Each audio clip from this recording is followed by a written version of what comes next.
નહીં બને, આને કે ભૂલ જા, હવે એ જાગશે. આપણે ને આવી સ્ત્રીઓ છે, પોતાના પતિ પડકા ફરતો હોય તો એને ચિંતા થાય, એને ઉડાય, ઓલા જગાડે. આપણે આવવાના છે ને આપણે શું કામ ટેન્શન છે? એના ટેન્શન ના કે હાલશે નહીં આવે. આવું જ્યારે દાંપત્ય જીવન હોય, સુખી દાંપત્ય જીવન છે એ સુખી માતૃત્વ અને સુખી પિતૃત્વને ધારણ કરાવી શકે છે. જ્યાં સુધી દાંપત્ય જીવનમાં સુખ નથી, પતિ પત્ની વચ્ચેના સંબંધો સારા નથી, ત્યાં સુધી માતા પુત્રના, પિતા પુત્રના, પતિ પત્નીના સંબંધો ક્યારેય સુધરશે નહીં. એમાં પ્રોબ્લેમ આવશે. આપણા ઘરની અંદર આપણે કહ્યું કે મારે મારા પત્નીના સંબંધ સારા છે, મારા પપ્પાના સંબંધ સારા છે, મારી મમ્મીના સંબંધ સારા છે, સાસુ વહુના સંબંધ સારા છે, દેરાણી જેઠાણીના સંબંધ સારા છે. આ બધા સંબંધો જો સારા હશે તો જે બાળક આવશે એ પણ સારા સંબંધો જોઈને સારા સંબંધો સાથે જન્મશે. પણ અત્યારે વહુને શું હોય, અમારી સાસુ તો મારી આવી છે, તેવી છે, એટલે છોકરો જન્મે એ જ વિચાર સાથે જન્મે, મારી દાદી આવી છે. સમજાય છે?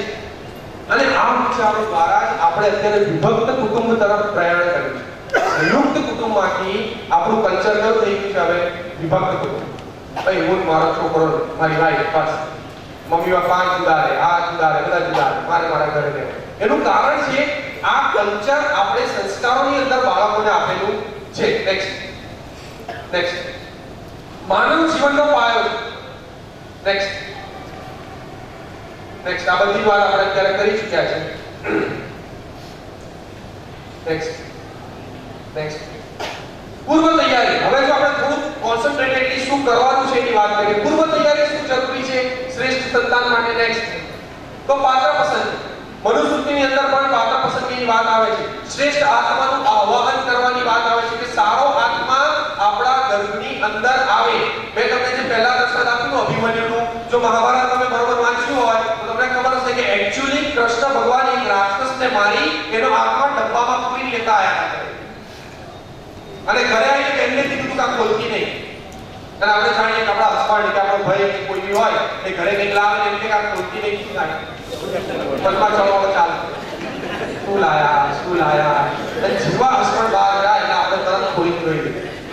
એમના દેહને પણ તરત ડબ્બો ખોલ્યો એની અંદરનો આત્મા હતો અને સુભદ્રાના ગર્ભની અંદર આત્મા આવવાની તૈયારી હતી એટલે આત્મા ઘૂસી ગઈ. તો ખરાબ આત્મા એ જાગૃત ના રહ્યા. તો સારા આત્માને આહ્વાન આપવું પડે કે હે ભગવાન, કોઈ સારો આત્મા, દિવ્ય આત્મા એ મારા રૂપે જન્મ લે. અને તમને જાણીને આશ્ચર્ય થશે કે આપણે ખાલી અત્યારે પ્રયત્ન કરીએ, ગુજરાત ગવર્નમેન્ટ પણ આના માટે પ્રયત્ન કરે છે. ગુજરાતની અંદર ચિલ્ડ્રન યુનિવર્સિટી નામની એક યુનિવર્સિટી છે. આખા વિશ્વની અંદર એ 5 જ યુનિવર્સિટી છે. એમાંની આ એકમાત્ર યુનિવર્સિટી એવી છે કે જે -9 મંથ એટલે કે ગર્ભ સંસ્કારથી લઈને 18 વર્ષના બાળકો માટે પ્રયત્ન કરે છે. અને એ લોકોનો મેઇન પ્રોજેક્ટ છે તપોવન. તપોવન એટલે આવી પ્રેગ્નન્ટ સ્ત્રીઓ ત્યાં ભેગી થાય, એ લોકોને સારા સંસ્કાર આપવામાં આવે, સારું ખાવાનું આપવામાં આવે અને બધી જ વચ્ચે એટલે સારા વિચારો, સારું વાંચન, સારું વાદ્ય, ચિત્રકામ અને બીજું બધું બનાવવાનું, શિલ્પ, આ તે બધું જ કરાવવાનું એને અને મન પ્રફુલ્લિત રહે એવી એક જગ્યા ત્યાં બધી સ્ત્રીઓ ફ્રી ઓફ ચાર્જ ગવર્નમેન્ટ આ તપોવન ચલાવે છે. અને એની માટેની એ ભંડોળ પણ ગવર્નમેન્ટ આપે છે, ગ્રાન્ટ, તપોવન ચલાવવા માટે. સુરતમાં એક નથી, તમને જાણીને આશ્ચર્ય થશે. પણ શરૂ કરવું હોય તો હું તમને મદદ કરીશ. તમારે સુરતમાં શરૂ કરવું છે તપોવન, આપણા સમાજ માટે શરૂ કરવું, વિચાર. ગવર્નમેન્ટ 60,000 રૂપિયા પહેલા આપે છે તપોવન શરૂ કરવા માટે. જગ્યા હોવી જોઈએ. એનો એક ટ્રેનર પણ ગવર્નમેન્ટ મૂકી દેશે. શું એક્ટિવિટી કરવાની એનો પગાર ગવર્નમેન્ટ આપશે. તમારે 1 રૂપિયાનો ખર્ચો નથી, ખાલી જગ્યા આપવી પડે. આ સારી જગ્યા છે, ત્યાં બધી પ્રેગ્નન્સી આવી શકે. બધી જ વ્યવસ્થા ગવર્નમેન્ટ કરે છે. પણ આપણને ખબર જ નથી. અમદાવાદની અંદર તમે નહીં માનો, 3 વર્ષથી આ ચિલ્ડ્રન યુનિવર્સિટી અમદાવાદની અંદર એક તપોવન નહોતું. અમે બે શરૂ કરાવ્યા. એક D36 દવાખાનું PSIC છે ત્યાં શરૂ થયું. બાપુનગરમાં હવે દાસ બાપુ પટેલ સમાજ છે ત્યાં શરૂ થવાનું છે. વિસનગરની અંદર બીજા એક સમર્થ ડાયમંડ વાળા ભાઈ છે, મારા મિત્ર છે, એ શરૂ કરવાના છે. મેં કીધું હું સુરત જઉં છું, સુરત વાત કરીશ. ઈચ્છા છે તો ચાલુ થશે ને, તો કઈ પ્રશ્ન નથી. આપણે બધે વાત કરવાની. વરસાદ જોતો નથી ક્યાં પડવાનું, તો પડે. જે બીજ હોય ત્યાં ઉગે, ના હોય તો વહી જાય. પણ બધા જ લોકો જાગૃત છે. આપણા મુખ્યમંત્રી પણ જાગૃત છે. એને ખબર છે કે આ તપોવન શરૂ થશે એનાથી મારા વોટ બેંક ઉપર અસર નહીં થાય. પણ એને ખબર છે કે આ જે બાળકો તૈયાર થશે એ 20 વર્ષ પછીનો સમાજ આપણે બદલશે. 20 વર્ષ પછી જે આદર્શ સમાજની આપણે કલ્પના કરીએ છીએ એ આ બાળકો તૈયાર થઈને કરશે જે તપોવનની અંદર સંસ્કાર that is the reality. અને એની માટેના પ્રયત્નો શરૂ થઈ ગયા છે. નેક્સ્ટ, પાત્ર પસંદગી મેં તમને વાત કરી કેવું બાળક હોવું જોઈએ. લગ્ન વિધિનું પણ ઇમ્પોર્ટન્સ છે આપણે. કેમ લગ્ન વિધિ? અરે તમને લાગશે કે અત્યારે હનીમૂનનું કલ્ચર ચાલે છે. લગ્ન કરે એટલે ક્યાં જવાનું? હનીમૂનનું કલ્ચર અત્યારનું નથી. આ જાણીને તમને આશ્ચર્ય થશે. પુરાતન કાળથી આ કલ્ચર ચાલ્યું આવે હનીમૂન. રાજા મહારાજાઓ પણ લગ્ન પછી એક અલગ જ કોઈ જગ્યા હોય કે કોઈ અલગ મહેલ હોય ત્યાં જાય, ત્યાં રહેવાનું અને સ્પેશિયલ દંપતી એટલે કે દાંપત્ય જીવન આગળ વધારવા માટે, બાળકને જન્મ આપવા માટે એ ત્યાં પ્રયત્ન કરવાનો. અને ત્યાં બીજું કોઈ ના હોય, ત્યાં હવન થાય, યજ્ઞ થાય, બધું જ થાય. અને એક શુભ કાર્ય છે. ઘણીવાર આપણે એવા કામ પાસના એટલે બધું આ બધું ગંદુ કહેવાય, આની ચર્ચા ના કરવી જોઈએ. ઘણી વખત સમાજની અંદર આવી પણ વાત થતી હોય, આમાં શું ચર્ચા કરવાની, છોકરા થાય જેવી રીતે થવા એવી રીતે થાય. પણ કૃષ્ણ ભગવાને ભગવદ ગીતાની અંદર કહ્યું છે કે જે કામ છે, જે બાળકને જન્મ આપે છે, કામ હું છું. તો કામ વાસના, હા, તમે ખાલી ભોગ વિલાસ માટે કામ વાસનાનો ઉપયોગ કરતા હોય જુદી વાત છે, પણ સંતાનની ઉત્પત્તિ માટે જે કામ વાસના છે, શાસ્ત્રોની અંદર એવું લખાયું છે કે બાળકને જન્મ આપવાની પ્રક્રિયા એ યજ્ઞની અંદર જેમ તમે હોમો છો કોઈ વસ્તુ, ઘી હોમો છો, નાળિયેર હોમો છો, એ હોમવા જેટલી શુદ્ધ પ્રક્રિયા છે. પણ એ વખતે તમારા વિચારો શુદ્ધ હોવા જોઈએ, એ વખતે તમારી જિજ્ઞાસા શુદ્ધ હોવી જોઈએ, એ વખતે તમારી લાગણીઓ શુદ્ધ હોવી જોઈએ કે મારા દ્વારા, મારી પત્ની દ્વારા એક ઉત્તમ સંતાન આ પૃથ્વી પર આવે, એના માટે અમે પ્રયત્ન કરીએ છીએ. તો આ વિચારો એ જરૂરી છે. નેક્સ્ટ, નિર્મળ સંતાનને તમને કહ્યું કે સપ્તર્ષિ ઋષિઓ વશિષ્ઠ અને 7 ઋષિ હતા, અરુંધતી એમના પત્ની. એ લોકો એક આશ્રમની અંદર ચોરી થઈ તો દરેક ઋષિએ નક્કી કર્યું કે ચોરી કેમ થઈ? દરેક ઋષિએ એમ પ્રતિજ્ઞા લીધી કે જો મેં ચોરી કરી તો મારું આટલું તપ મળી જાય, મેં ચોરી કરી તો આટલું તપ મળી. અરુંધતીએ પ્રતિજ્ઞા લીધી કે જો મેં ચોરી કરી હોય તો મને નિર્મળ સંતાનને જન્મ આપવાનું પાપ લાગે. એનો મતલબ કે નિર્મળ સંતાનને જન્મ આપવો એ શું છે એવું આપણા ઋષિ મુનિઓ માનતા. આપણા શાસ્ત્રોની વાત છે જે સનાતન સત્ય છે. નેક્સ્ટ ગર્ભાધાન વખતે શું ધ્યાન રાખવું. નેક્સ્ટ, ગાંધીજી પૂછ્યું, એક જણે ગાંધીજી પૂછ્યું કે તમે આટલા મહાન છો તો તમારા છોકરાઓ મહાન કેમ નથી? સાચી વાત છે, તમે આટલા મહાન છો, તમારા છોકરાઓ મહાન જ હોવા જોઈએ. મેં તમને જેમ કીધું કે આપણે સારા હોય, છોકરા સારા થાય, તો ગાંધીજીના ઘણા છોકરા તો લોચાવાળો કહી શકો. તો ગાંધીજી બહુ સરસ જવાબ. ગાંધીજી કે જ્યારે મારા છોકરાઓ જન્મ્યા ને ત્યારે હું મહાન નહોતો. કારણ કે જે દિવસે મારી પિતા મારા મરી ગયા એ દિવસે પણ હું મારા પત્ની સાથે શયનગૃહમાં ભોગ વિલાસ કરતો હતો. એના દ્વારા જે બાળક જન્મ્યું 4 દિવસ જીવ્યું. હવે બાળક કેવી રીતે મહાન બને? જ્યારે છોકરા જન્મ્યા ત્યારે હું મહાન નહોતો. હું મહાન બન્યો, હજી કોઈ છોકરા જન્મે ને એટલે પ્રોબ્લેમ સોલ્વ. કહેવાનો મતલબ કે આપણને ઘણી વાર એવું થાય કે આમાં કેમ આમ છે, આમાં કેમ આવા પ્રશ્નો છે, શું થાય છે, શું પ્રોબ્લેમ છે. પણ દરેકના જીવનની અંદર, હા, ગાંધીજીના પોતાના જીવનની અંદર પણ એ કહે છે કે મને જે સંસ્કાર મળ્યા છે એ મારી માતા છે. મારી માતાએ એક સલાહ, જેમ કોઈ મૂર્તિને કંડારે એમ મારી માતાએ મારું જીવન કંડાર્યું છે. હું ગાંધીજીએ કીધું. જ્યારે ગાંધીજી આફ્રિકા જવાના હતા, એ પેલા અમેરિકા બેરિસ્ટર, લંડન બેરિસ્ટર થવા માટે ઇંગ્લેન્ડ ગયા, ત્યારે પણ એની માતાએ કીધું કે ક્યાં જાય તો 3 વસ્તુનું ધ્યાન રાખજે. ક્યારે વ્યભિચાર ના કરતો, ક્યારે દારૂ ના પીતો, ક્યારે માંસાહાર ના કરતો. ગાંધીજી કે 3 આજ્ઞાઓ મેં મારા જીવન પર પાડી. પરસ્ત્રી ગમન નહીં કરવાનું, દારૂ નહીં પીવાનું, માંસાહાર નહીં કરવાનું. કારણ કે મારી માતાએ મને કીધું. તો એક માતા એની જવાબદારી જો સંપૂર્ણતા નિભાવે તો આ વિશ્વ ને બદલી શકાય છે. એક માતા જે ન કરી શકે એ દુનિયાના બધા જ વ્યક્તિ ભેગા થઈને ન કરી શકે. સમજો, એક માતા જે સંસ્કાર બાળકને નહીં આપે એ દુનિયાના બધા વ્યક્તિ ભેગા થઈને પણ એ બાળકને નહીં આપી શકે. આ સનાતન સત્ય વાત છે.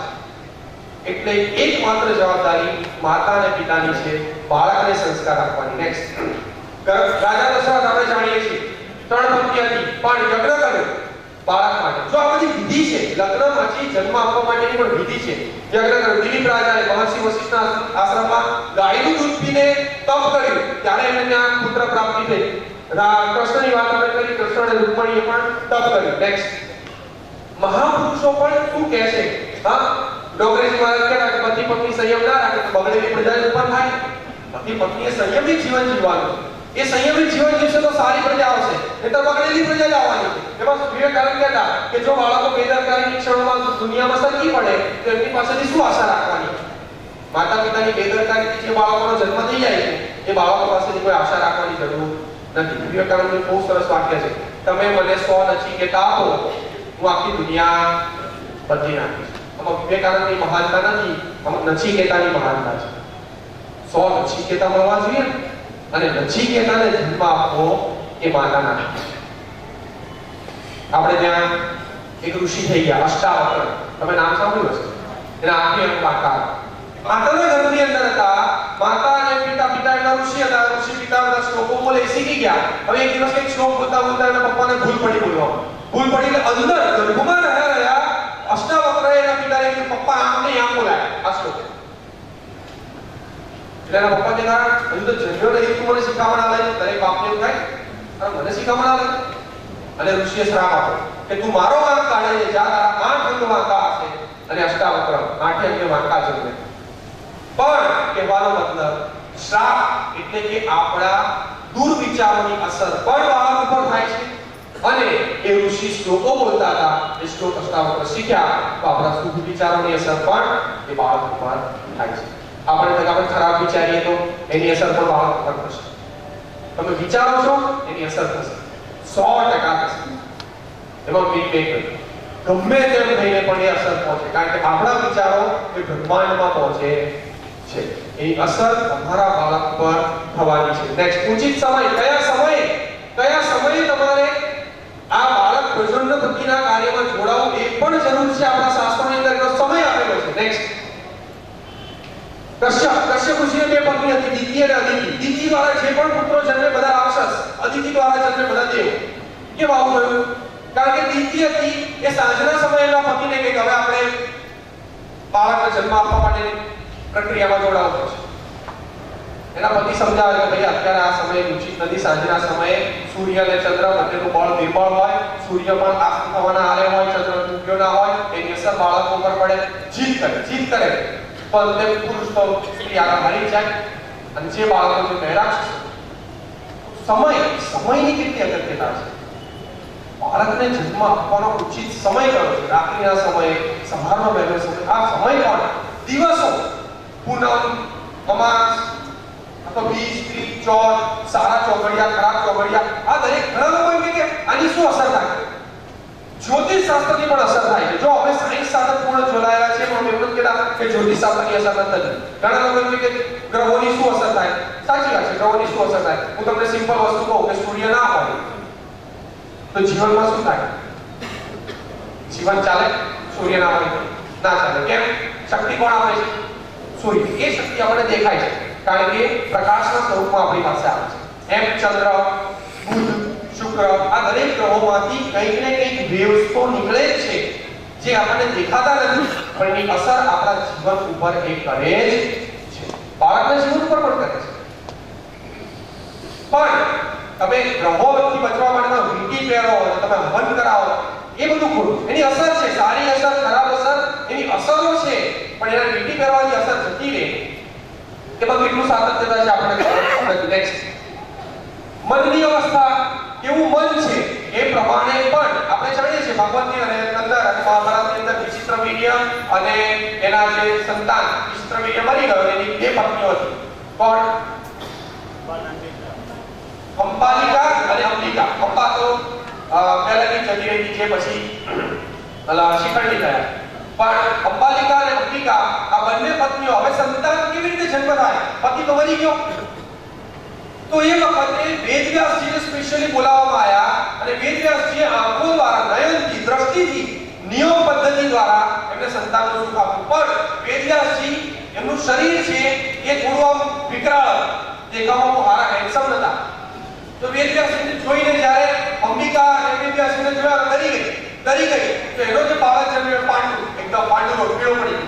બીજી જે હતી અંબાલિકા, એને આંખો બંધ કરી દીધી વેદવ્યાસજીને જોઈને. આંખો બંધ કરી તો એનો બાળક જન્મ્યો એ વિકરાળ અંધ જન્મ્યો. પણ પછી વેદવ્યાસજીએ કીધું કે આ બંને આવું કર્યું એટલે બાળક આવવા જન્મ છે.